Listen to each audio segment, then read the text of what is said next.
You got the questions? Yeah, I got the questions, bro. Let's do this. Vamos. Alright, let me find these questions. Alright, what's up? It's Corey Williams, and here we have Freddy Ovett, the man, the myth, the legend. Also, the #1 Zwifter in the world. So I have some questions here for him about, you know, his time here on Legion and a little bit about himself and his background. So let's get into the first question. How did you find out about Legion? Believe it or not, Instagram. Really? Yeah. I mean, we are pretty good on Instagram, but yeah. Killing it on Instagram, but yeah, I'm obviously big on Instagram. I don't have the same followers as this guy. Hey, but you verified. I'm verified. Yeah, I don't know how. So you know. Yes, I know someone at Instagram maybe. No, but yeah, seriously, Instagram. I don't know exactly the timing, but I think it was sort of midway through last year, and that's when I was pretty involved in Swift, and I saw you guys were getting amongst it. And then I just started following your journey in particular. And I hit you up one day, didn't I? Yeah. This weird guy from Australia that lived in Spain slid into the DMs. And I was like, I was watching the virtual Tour de France.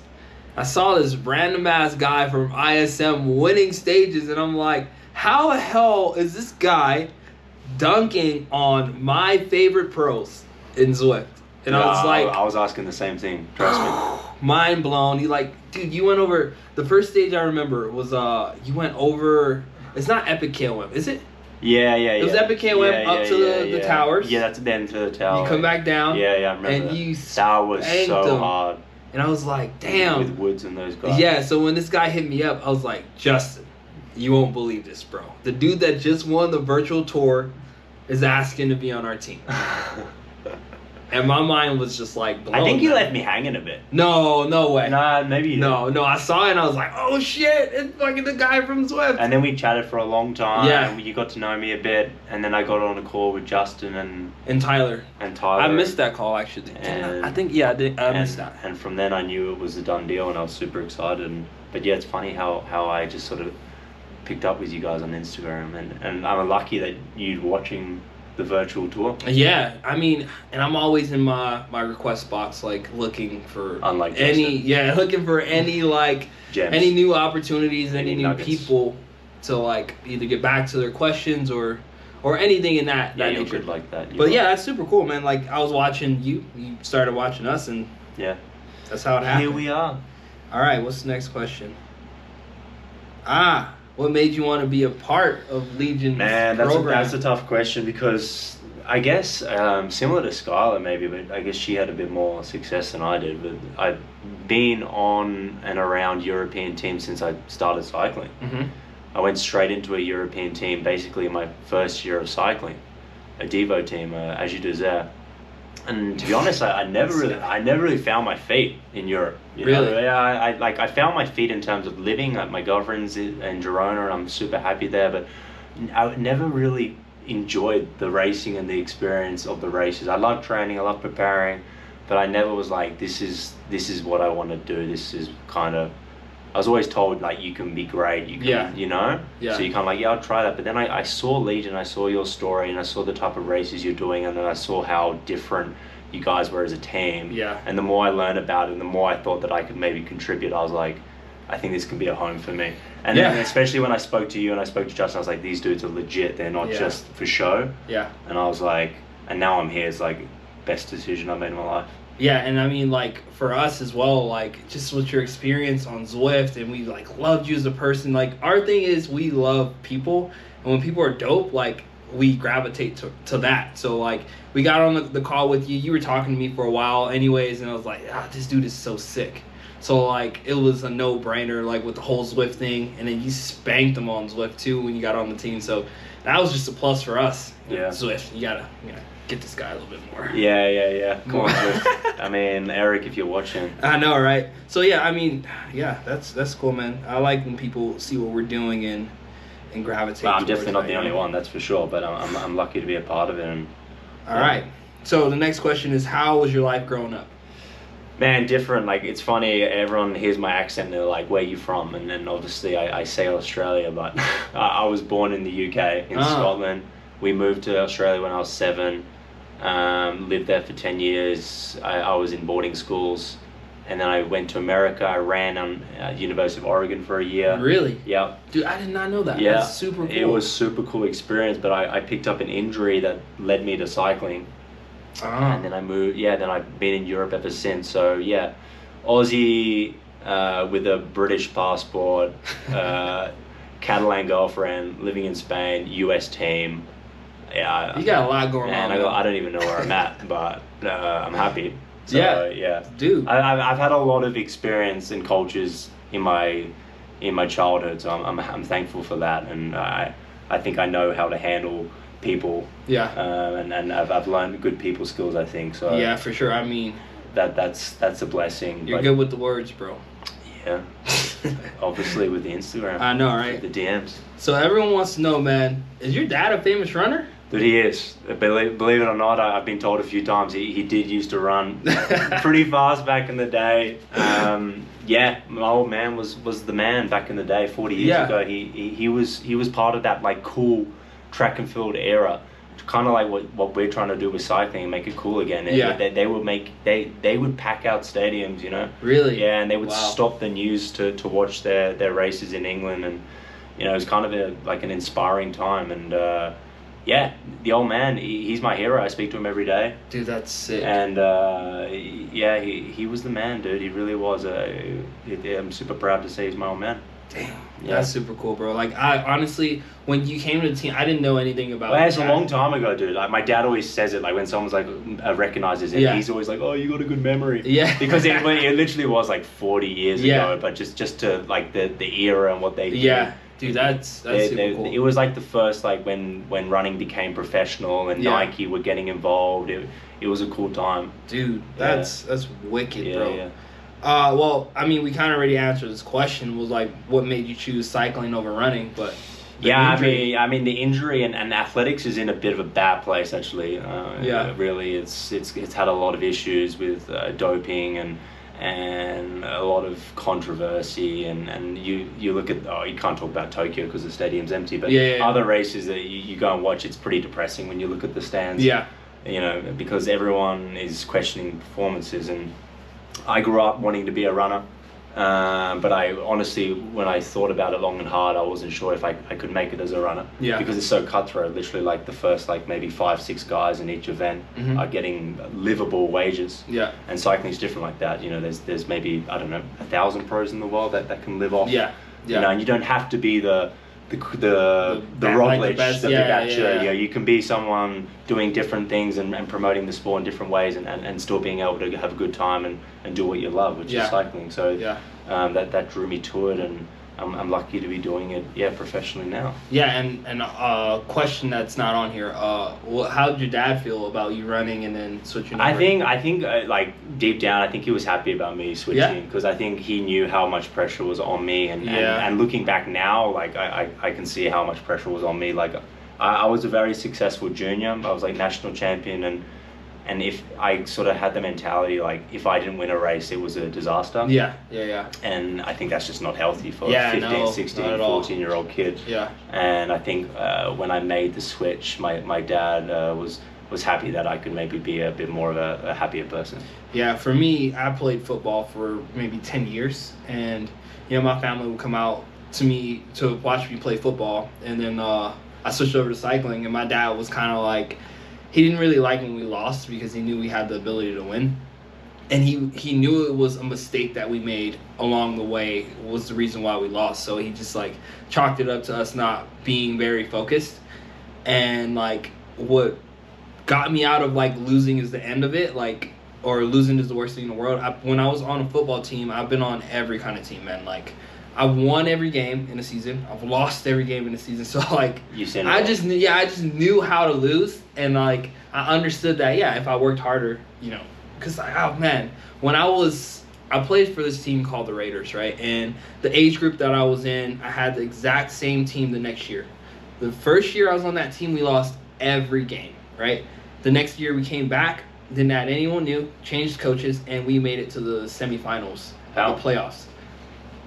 Hard work and better coaching, right? So I understood there's so much that goes into winning, and like that really like changed the way I looked at all of it. Like if it's a failure or a success, like everything, you always learn when you lose, right? I guess with like a team sport as well, maybe like you felt that like it's maybe easier to lose as a team than it is individually. So if you learn in that way, it sort of set you up individually. Whereas, for sure.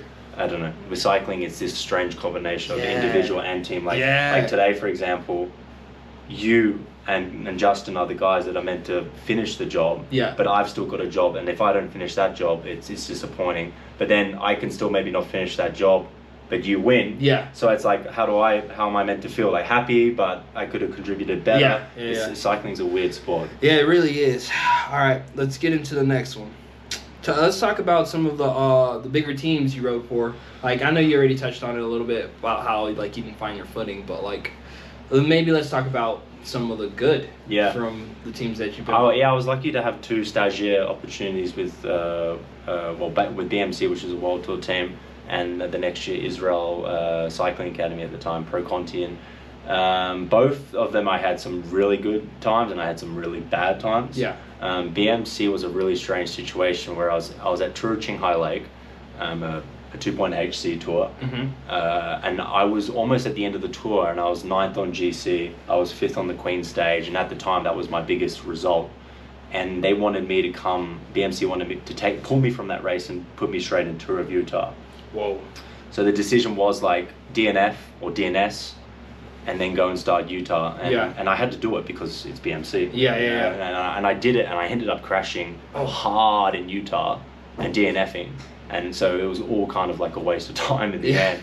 But I managed to get myself together and have a cool experience. I learned a lot from some like amazing riders like Alberto Bettiol, Damiano Caruso, Demarchi, TJ Van Garderen, and just to be around them, I was just like a sponge, just like trying to like eke out, and they just had a good time. It's like what we do, but just obviously they're way more dialed. And, and it was cool. And the same with Israel, thrown in the deep end and just trying to find my feet. And you always feel like you're that guy that sort of shouldn't be there, and like, do you deserve this opportunity? A lot of people say he doesn't, and so you're just trying to constantly prove yourself, and it's a lot of stress. I'm not sure if the whole stagiaire system is correct in how they can just use and discard, but I made some cool friends, had some good times, and it made me a better person at the end of it. But it's tough, man, because you're always the outsider, like you're on it, but you're not. Like you go onto someone's house basically. Yeah, dude, it's like, a super weird, like, what's up? Hi guys. You're like your first day at school, except you've come like halfway through the year, you know? That's tough, and like how, like it's so hard to perform. Like in that space. Yeah, it was like both situations. I got the call up super late. Like with Israel, I got told I was doing Tour of Portugal 2 or 3 days before it started, and that race is hard, man. If everyone knows about Tour of Portugal, so like I was like just trying to like just get my bearings, new bike, you know. Yeah, and then they like judge you on that. Then they're like, man, why are you not good? It's like, dude, I'm trying here, you know. Like I'm trying to be a good teammate, trying to be a good person, trying to be a good bike rider. And there's just a lot of things going on, and maybe I didn't cope with it as best as I could, but I definitely tried my best. Yeah, and that's what we're trying to change here, right? We're trying to allow people to be themselves and come into it and just be comfortable. I think that's comfortable and secure. I think that's the biggest thing, man. Like when I was on these pro teams that I was on, I wasn't on BMC or the other teams, but when I was on like Elevate or Silence, like the pressure of these people, like you already have pressure on yourself, exactly, right? So when they add extra pressure, like I won a lot of races when I was on both teams, but like I don't do a lot of road racing because there's not many road races in America, and when I would get to these road races, that's just something that you have to do over and over again to get used to. Exactly. It took me a couple years to like finish a UCI stage race. Yeah. Like it took me like 2 years. Yeah. And it was just because there was none. Yeah. There's none. So like once I started doing that, I started like figuring out like, okay, well I can't be spending energy here and doing that because like crits are an hour and a half. Like we're gonna do Joe Martin next month, and the road races are 120 miles, right? Yeah, different. So it's just a different world. Yeah.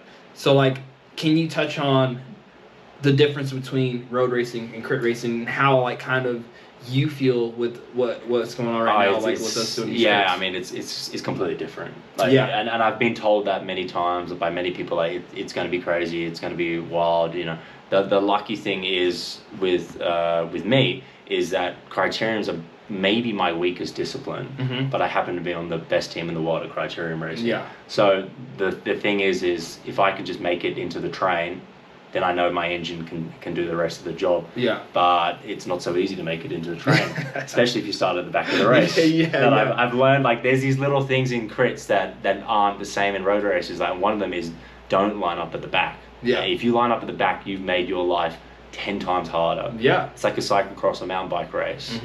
And I learned that recently. But they're very fast, they're furious, they're sketchy. But if you're in a team like us, it makes your life a world easier. So road racing, you have a lot of time to make up for the mistakes that you might make. You know, you might start at the back, you can sort of slowly make your way up. Crits, yeah, for sure. Crits is just like, there are hours. You got to be on it. Yeah, right away. And I know I've got you, got Justin, got Tyler behind me, and it's like I've got to do it for these guys because they will finish the job. Yeah. So it's a completely new experience, but I'm loving it. Yeah, yeah, and it's so cool. It's so much fun, and it's so cool to be like in that train. You know, because I've watched it so many times. Like when I watched you guys in Tulsa, and to be in it now, it's sick. Yeah, and like that's why like we understand that it's different. Like we don't expect you to. If it was so easy, everyone could do it, right? We don't expect you to just come in and just be like an ace right away. You know what? That's a good point you make, because like I remember like maybe I think it was the last crit I didn't do what I wanted to do or what we said, and I was like worried about like what you guys would say. Because I've been on these teams where, like, if you don't do a job, you just get spanked afterwards, and you feel like an absolute, like, the worst human in the world. And I was like, man, I'm sorry I didn't make it to 4 laps. I'm sorry I pulled it 7. We're laughing. And you guys like, dude, you're good. Like, we won. Like you tried your best. And I'm like, no, I'm sorry. Like, no, we didn't win that day. Oh, yeah, we didn't. We didn't, and it was still fine. Like, I know, but yeah, I've been brought up on like harsh professional teams that are like, bro, you do this, and if you don't, we'll replace you. Yeah. And you're like, dude, you're family, like you're here for good, you know. Like, and I'm like, damn, that's nice, you know. Yeah, and that's you're gonna perform so much better, like without the pressure of if you don't do well, you get booted. Yeah, it's brutal, man. So it is brutal. I remember watching the Rafa film where you said like cycling, you're made to be replaceable. Yeah, you are. It's so true. Yeah, it's savage. All right, well, we got to finish up here. Let's see. How was your first trip? Amazing. Yeah, I mean, family. How was your trip? Yeah, family. Like, honestly, I was nervous because I came in super late. I had trouble, entering the US. You can't if you're a foreign person at the moment. I'm lucky I could get in, but man, it's a family, and I'm just so happy to just wake up and have a cool breakfast, have a cool ride, lunch. You know, I'm living the dream. You know, so it's just nice that I'm welcomed, and I know in the races that everyone's got my back. Dude, that's sick. Well, we got to leave here in about 15 minutes. Got to go and do a wet crit. So we'll call it. I'm going to do a video of the crit later, so be on the lookout for that, and we'll catch you next time. Cheers, guys. Later.